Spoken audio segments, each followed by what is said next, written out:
எதிர்கட்சி வரிசையில ஒரு மிக துல்லியமாகவும் தைரியமாகவும் தெளிவாகவும் ஆணித்தரமாகவும் பேசக்கூடிய ஒரு பார்லிமெண்டேரியனா பிரியங்கா காந்தி அவர்கள் எதிர்கட்சி வரிசையிலே இணைவதை குறித்து மிகுந்த மகிழ்ச்சி. அவர்களை நிச்சயமாக மகிழ்ச்சியோடு வரவேற்கிறேன். அவருக்கு என்னுடைய வாழ்த்துக்களை பாராட்டுக்களை தெரிவித்துக் கொள்கிறேன்.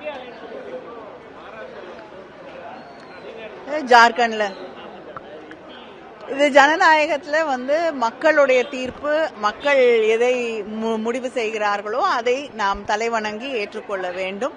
மக்கள் 2 மாநிலங்கள்ல வெவ்வேறு வெற்றிகளை தந்திருக்கிறார்கள். அதை தலைவணங்கி ஏற்றுக்கொள்வோம். நன்றி.